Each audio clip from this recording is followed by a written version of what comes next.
Good evening, everyone. My name is Amina, and I'll be representing this study, Bridging the Gap in Healthcare Disparities, Assessing HIV Knowledge, Awareness, and Perceptions Amongst HBCU Students for my group, and I am a fourth-year pharmacy student.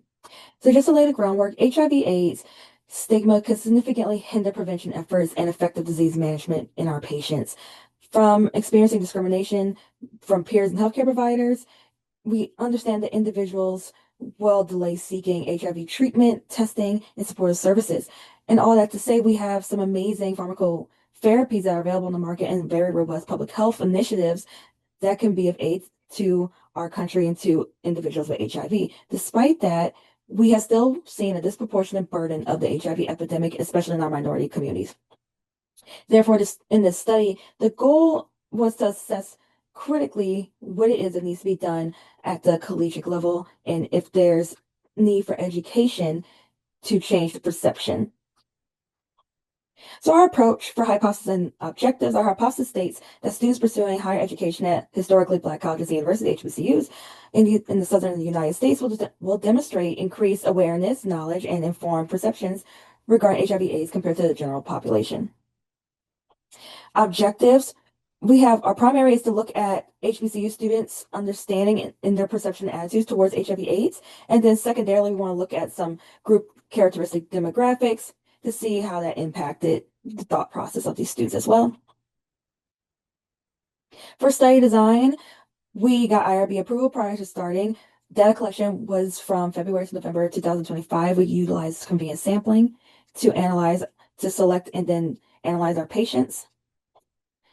For data analysis, we use descriptive analysis and chi-square. And then for significance, we utilize a p-value of 0.05. And for inclusion criteria, we're looking for students that were actively enrolled at Xavier University of Louisiana, 17 years or older, and could actively provide electronic consent and conduct the electronic survey on their own.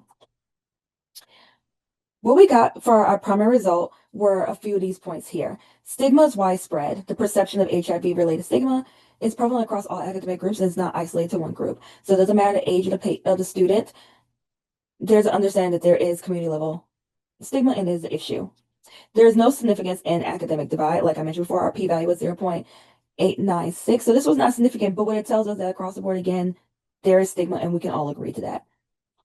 And then for moderate stigma dominates, the responses that were provided to us for the survey allowed us to understand that across the board in most of our academic groups, that there was a persistent level of preconceived prejudice.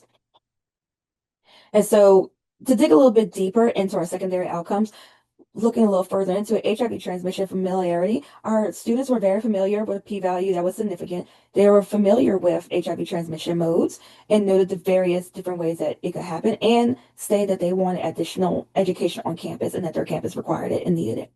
For Louisiana HIV burden awareness, again, this was significant. They are aware that HIV has a high burden in Louisiana and that significantly impacts our population.